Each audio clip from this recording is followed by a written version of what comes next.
महाराष्ट्र के मालेगांव में municipal corporation के बिजली विभाग में सरकारी दफ्तर में नमाज पढ़ने का मामला सामने आया है। नमाज पढ़ने का वीडियो वायरल होने के बाद मामले ने तूल पकड़ लिया है। अब बीजेपी के नेताओं ने मुख्यमंत्री देवेंद्र फडणवीस से कार्रवाई की मांग की है। इस संबंध में सीएम को चिट्ठी भी लिखी गई है। रमजान का महीना चल रहा है और इस महीने में सरकारी ऑफिस में नमाज पढ़ने से सियासी बयानबाजी भी तेज हो गई है। बीजेपी नेताओं का कहना है कि इस ढंग से नमाज पढ़ने का प्रावधान संविधान में कहीं नहीं है। यदि कोई धार्मिक गतिविधि सरकारी संस्थान के भीतर होती है तो उस पर कार्रवाई होनी चाहिए। देखिए, इसलिए मैं बार बार कहता हूँ, ये मदरसे जो है ना, ये आतंकवादी तैयार करने के अड्डे, इसमें शिक्षा और इसका कुछ संबंध नहीं। और इसी तरीके के अगर हम लोग ने कोशिश या पहल हम लोग ने कोई इस्लाम राष्ट्र में की रहती, वहाँ जाके भगवत गीता सिखाने के लिए अगर हम लोग ने इस तरीके की पहल शुरू, तो हमको परमिशन मिलती क्या? अभी इनके मदरसे में सिर्फ उर्दू सिखाई जाती है, वहाँ मराठी का कुछ संबंध नहीं है। जापान के लोगों को का कौतुक करने वाले कभी मदरसा में मराठी सिखाओ ऐसा कभी बोलते हैं क्या? तो इन मदरसों के अंदर इस तरीके की अगर बच्चों को मारा जा रहा होगा तो इनको बंद करने से दूसरा पर्याय नहीं है। नहीं, ये गैर कानूनी काम है, संविधान के खिलाफ का काम है और मेरी ये मांग रहेगी कि महानगर पालिका राज्य सरकार ने तुरंत बर्खास्त करनी चाहिए और जिन्होंने नमाज पढ़ने का दुस्साहस उधर किया है उनके खिलाफ कड़ी से कड़ी कार्रवाई करनी चाहिए। ये मेरी मांग है और मैं प्रयास करूँगा सदन में आज ये बात मैं उठाने का प्रयास करूँगा। नहीं, ये धर्म को प्रशासन से जोड़ने की बात हो रही है। धर्म ही जगह रहना चाहिए। आपको इबादत करना है तो आप मस्जिद में जा सकते हैं, आपको कोई मना नहीं करता है, लेकिन आप प्रशासकीय ऑफिस को मस्जिद मत बनाइए।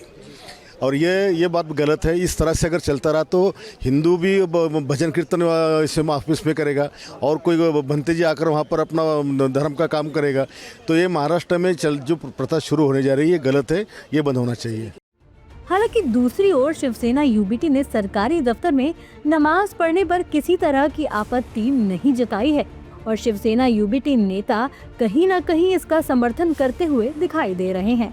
शिवसेना यूबीटी विधायक आदित्य ठाकरे ने कहा कि ऑफिस में नमाज पढ़ने पर ध्यान देने से अच्छा है कि इलाकों में बिजली कितनी पहुंची है इस पर ध्यान देना चाहिए। एक ही बात कहना चाहता हूँ, हम पूरी न्यूज़ मैंने देखी नहीं है, लेकिन यही है, देश में असली विषय कौन से है और ये सारे विषय कौन से बनाए जा रहे हैं। मेरा तो सवाल ये होगा कि उस बिजली के डिपार्टमेंट से लोड शेडिंग है या नहीं है, उस पर विचार कीजिए। बिजली किस दर से जारी है, क्या पूरी जिसकी जिम्मेदारी है उतनी बिजली जिसकी ज़रूरत है उधर जा रही है क्या?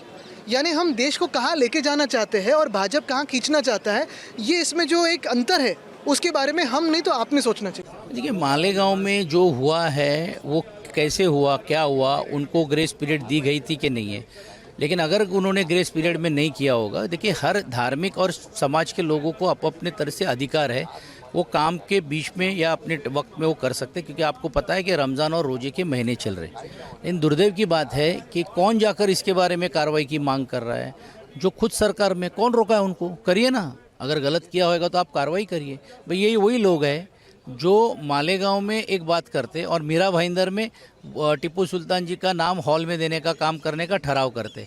तो ये दोनों तरफ से बात करने वाले लोग हैं। तो इसके लिए ये जाति और धर्म में कटुता निर्माण करने वाले लोग हैं।